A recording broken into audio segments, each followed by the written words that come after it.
অনেকেই নামাজ নাই, আবার অনেকেই বলে হুজুর নামাজ আমার কাপড় নাপাক হয়ে গেছে। আরে মুসলমানদের আবার কাপড় নাপাক হয়, নামাজ পড়তে পারে না, অনেকেই জুমার দিনও নামাজ পড়তে যায় না, এরকম লোক আছে না নাই?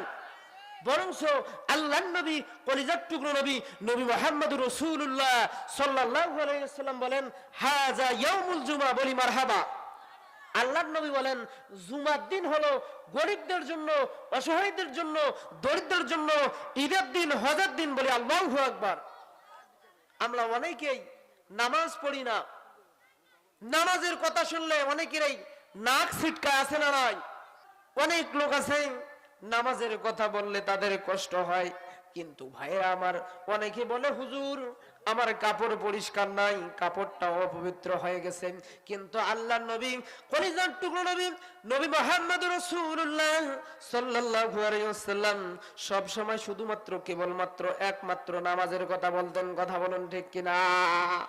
আল্লাহর নবীর একজন সাহাবী ছিল, এই সাহাবীর নাম সাহাবী ছিল, এই সাহাবী মসজিদে সবার পেছনে যায়।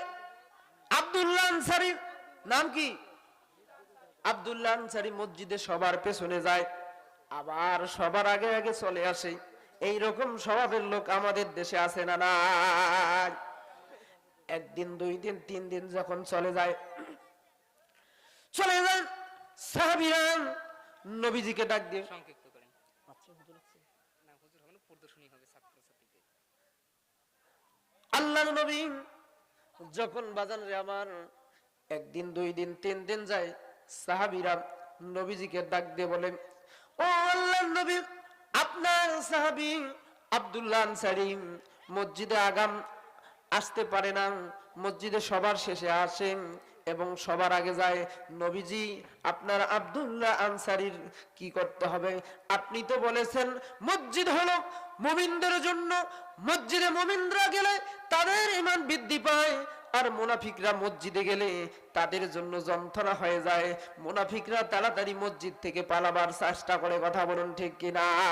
মুনাফিকরা হাট বাজারে সময় দিতে চায়, আর মুমিনরা মসজিদ আবাদত করতে চায়। মুসলমান ভাইরা আমার, মুসলমান বন্ধুরা আমার, আল্লাহর নবী, আমার আপনার নবী, কলিজার টুকরো নবী, নবী মুহাম্মদ রাসূলুল্লাহ সাল্লাল্লাহু আলাইহি ওয়াসাল্লাম সাহাবীদেরকে ডাক দিয়ে বলে, ওমর চলো চলো চলো চলো তো আমার আব্দুল্লাহ আনসারীর বাসায় চলে যাব।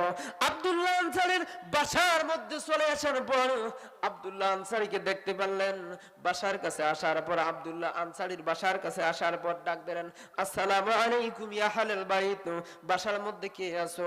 একবার, দুইবার, তিনবার যখন বলল, কোনো বাসার থেকে খবর আসলো না, শব্দ আসলো না। আল্লাহর নবী, আমার আপনার নবী, কলিজার টুকরো নবী, নবী মুহাম্মদ রাসূলুল্লাহ সাল্লাল্লাহু আলাইহি ওয়াসাল্লাম দাঁড়িয়ে থাকলো। আমার ভাইরাম, এমন তো অবস্থায় আল্লাহর নবী দেখতেছেন, কিছুক্ষণ পর আব্দুল্লাহ আনসারী নবীজির দিকে আসলেন। বলি মারহাবা। আসার পর দেখতেছেন আব্দুল্লাহ আনসারীর চক্ষু দিয়ে পানি পড়তেছে।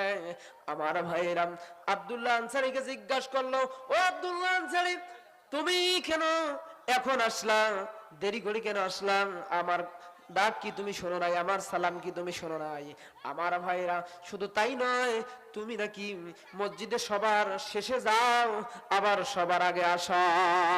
আব্দুল্লাহ আনসারী দুচোখের পানি ছেড়ে দিয়ে বলে, ইয়া রাসূলুল্লাহ, ইয়া হাবিবাল্লাহ, নবী গো, নবীজি যা বলছেন সত্য বলেছেন, তবে নবী গো শোনেন শোনেন শোনেন, আমি সবার শেষে যাই, সবার আগে বের হয়ে আসি। তার কারণ হলো, আমার কাছে যে চাদরটা দেখতেছেন, যে কাপড়টা দেখতেছেন নবী গো, এই কাপড়টা দিয়ে এই আমার বাসার মধ্যে শুধুমাত্র কেবলমাত্র এই কাপড়টা ভালো কাপড়, আর সে ভালো কাপড় নাই নবীজি। এটা দিয়ে আমি জামাতে নামাজ আদা করি, কারণ আপনার কাছ থেকে শুনেছি যে জামাতে নামাজ আদা করে 27 গুণ সব বেশি পায়। বলি মারহাবা। তাই তো নবী গো, আমি সবের আশায় পাগল হয়ে জামাতে গিয়ে নামাজ পড়ি। ইয়া রাসূলুল্লাহ, ইয়া হাবিবাল্লাহ, নবী গো, আপনার কাছ থেকে আমি শুনেছি নিজে বাসলে হবে না, আহলে বাইতকে বাঁচাইতে হবে। ও নবী গো, এজন্য একটু সংক্ষিপ্ত করেন আর কি। আচ্ছা নিয়ে আসেন। এই জন্য করে নবী গো, ইয়া রাসূলুল্লাহ, ইয়া হাবিবাল্লাহ, আপনার কাছ থেকে আমি শুনেছি আপনি তো বলেছেন নিজে বাঁচলে হবে না। ইয়া রাসূলুল্লাহ, ইয়া হাবিবাল্লাহ, আমার স্ত্রী, আমি এখান থেকে যাওয়ার পর আমার এই পোশাকটা দিয়ে, এই কাপড়টা দিয়ে আমার স্ত্রী নামাজ পড়ে, বলি মারহাবা। নবী গো, আমার দেরি হলো এজন্য আপনার ডাক আমি শুনেছি, কিন্তু আমি আসতে পারি নাই। কারণ হলো নবীজি, আমার যখন আপনি ডাকলেন, এইদিকে রাহমাতাল লিল আলামিন, তামাম পৃথিবীর রহমতময় নবী যে আল্লাহ পাক রব্বুল আলামিন সূরাতুল আম্বিয়ার 71 সূরাতুল আম্বিয়ার মধ্যে আল্লাহ পাক রব্বুল আলামিন বলেন, ওয়া মা আরসালনাকা ইল্লাম রাহমাতাল লিল আলামিন। আল্লাহ পাক রব্বুল আলামিন বলেন, তামাম পৃথিবীর জন্য আমি নবীজিকে রহমত স্বরূপ প্রেরণ করেছি। রহমতের নবী আমার বাসার বাহিরে দাঁড়ান, আর আমি ভিতরে শোনার পর আসতে পারি নাই।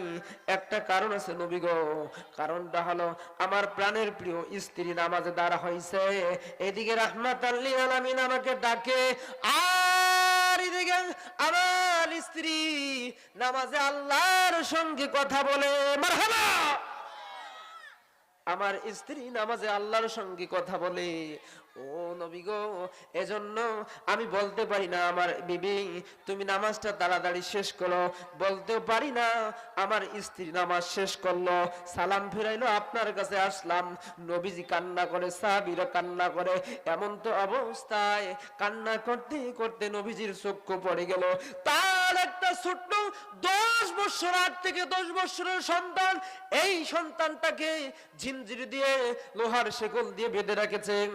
আল্লাহর নবী বললেন, ও আমার সাহাবী, তুমি শোনো শোনো শোনো, খুব ভালো মানুষ, তবে এই ছোট্ট বাচ্চাটার উপর কেন জুলুম করেছো, কেন শেকল দিয়ে বেঁধে রেখেছো?